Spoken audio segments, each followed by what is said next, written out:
नमस्कार विद्यार्थी मित्रांनो, स्वागत आहे तुमचं गणित शिकूया या यूट्यूब चॅनलमध्ये। विद्यार्थी मित्रांनो, आपण इयत्ता 8वी गणित यामधील प्रकरण 8वे चौकोन रचना व चौकोनाचे प्रकार याच्या अभ्यासाला आजच्या व्हिडिओपासून सुरुवात करणार आहोत। चला तर मग आजच्या व्हिडिओला आता आपण सुरुवात करूयात। विद्यार्थी मित्रांनो, आपण या आधीच्या इयत्तेमध्ये हे शिकलेलो आहोत की त्रिकोण आपल्याला जर माप दिलेली असतील तर ते कशा पद्धतीने आपण काढायचे। इथे आता काही त्रिकोणांची मापे दिलेली आहेत, बाजू दिलेल्या आहेत, काही त्रिकोणांची कोण दिलेले आहेत, माप कोणाची माप आणि एक बाजू दिलेली आहे। तर हे त्रिकोण तुम्ही सहज काढू शकता। तुमची यामध्ये तुम्हाला भरपूर सराव प्रॅक्टिस झालेला आहे, त्यामुळे हे तुम्हाला माहिती आहे की कसे काढायचे। आता इथे जो चौकोन आहे तर चौकोनामध्ये 4 बाजू असतात, प्रत्येक चौकोनाला 4 कोन असतात आणि 2 कर्ण असतात, हे आपल्याला माहिती आहे। म्हणजे चौकोनामध्ये एकूण 10 प्रकार असतात किंवा 10 त्याचे विभाग असतात, जसं 4 बाजू, 4 कोन आणि हे 2 कर्ण। आता आपण चौकोनाची रचना कशी करायची या संदर्भात माहिती करून घेऊया। आपल्याला आपण बघितले की 10 विभाग असतात चौकोनाचे, तर त्यामधले जर 5 भाग आपल्याला जरी माहिती असतील तरी आपण एक चौकोन काढू शकतो। जसे आपण त्रिकोण काढलेले आहेत त्याचप्रमाणे आपण चौकोनसुद्धा काढू शकतो। हे आपण या खालच्या उदाहरणांवरून आता समजून घेणार आहोत। यामध्ये बघा, आपल्याला त्यांनी सांगितलेलं आहे एक चौकोन काढा ज्याच्या 4 बाजूंची मापं दिलेली आहेत आणि एका कर्णाचं माप दिलेलं आहे। मग आता इथे हा चौकोन त्यांनी आपल्याला सांगितलेला आहे, एक चौकोन PQRS असा काढा की ज्याची बाजू PQ हिची लांबी 5.6 सेंटीमीटर आहे, एक दुसरी बाजू QRची लांबी 5 सेंटीमीटर आहे, तिसरी बाजू PS तिची लांबी 4.3 सेंटीमीटर आहे आणि जी चौथी बाजू आहे RS तिची लांबी त्यांनी 7 सेंटीमीटर दिलेली आहे आणि जो कर्ण आहे हा SQ ते किंवा QS त्याची लांबी आपल्याला 6.2 मीटर दिलेली आहे। आता इथे आपण एक साधी जी कच्ची आकृती जशी आपण कायम त्रिकोणामध्ये काढून घेतो तशी काढून घ्यायची आणि त्यामध्ये ही सगळी अशी मापं लिहून घ्यायची, सगळी माहिती त्या चौकोनाची लिहून घ्यायची आणि यावरनं आपण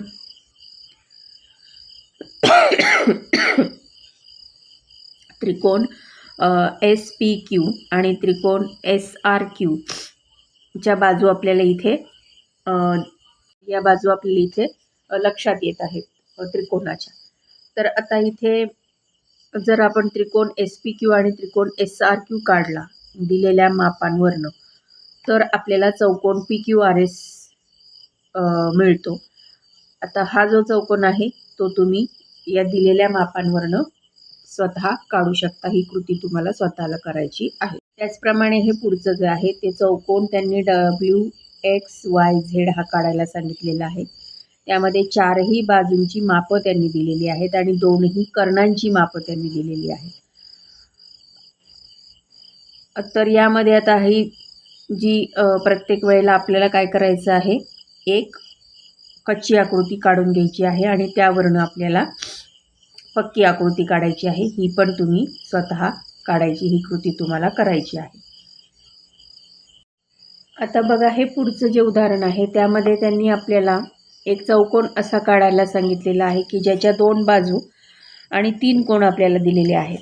म्हणजे इथे बघा, आता हा चौकोन त्यांनी सांगितला आहे LEFT काढा, ज्यामध्ये एक बाजू आहे EL तिचं माप त्यांनी दिलं आहे 4.5 सेंटीमीटर, दुसरी बाजू आहे EF तिचं माप दिलं आहे त्यांनी आपल्याला 5.5 सेंटीमीटर.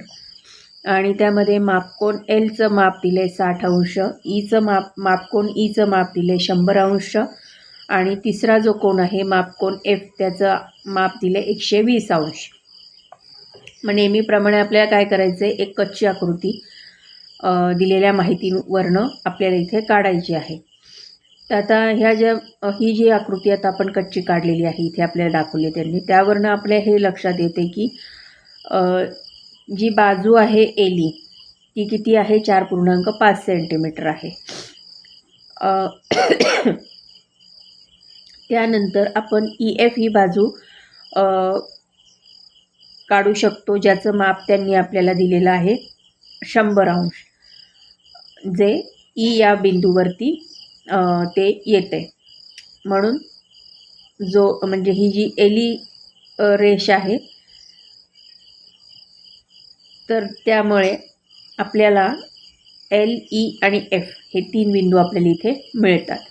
मग आता आपल्याला काय करायचं आहे, एक किरण काढायचं आहे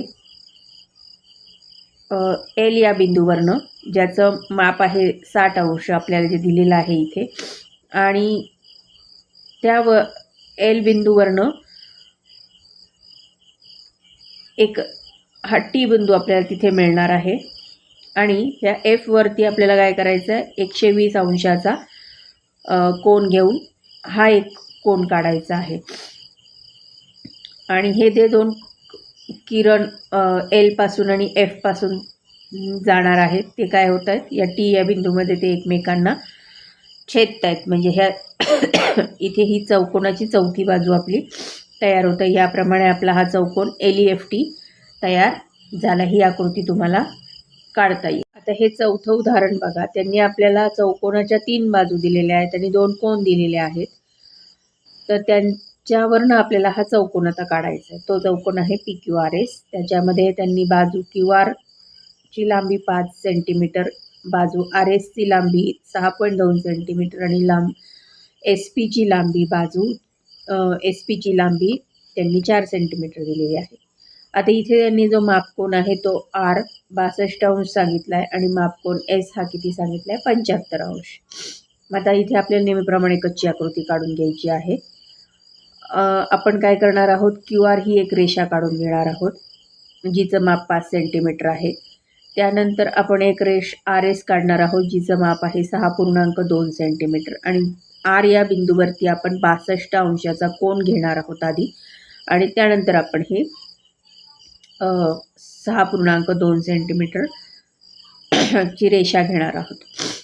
आणि त्यानंतर आपण काय करणार आहोत, हा S बिंदू जो आहे याचं माप किती आपल्याला त्यांनी सांगितले, 75 अंश सांगितले. मग इथे पण आपण काय करणार आहोत, PS ही बाजू काढणार आहोत 4 सेंटीमीटर, हा 75 अंशाचा कोन, आणि याप्रमाणे हा आपण काय करणार आहोत, आपल्याला जे बिंदू मिळतात QRS याच्यावरून आपण ही PS आणि ही PQ जोडल्यानंतर आपल्याला हा काय मिळतोय, चौकोन आपल्याला PQRS मिळालेला आहे.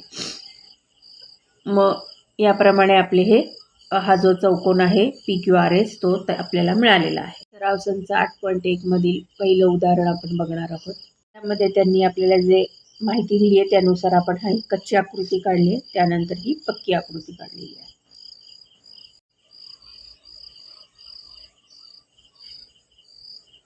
दुसऱ्या उदाहरणात पण आपण दरवेळेला पक्की आकृती काढण्याआधी कच्ची आकृती काढून घ्यायची.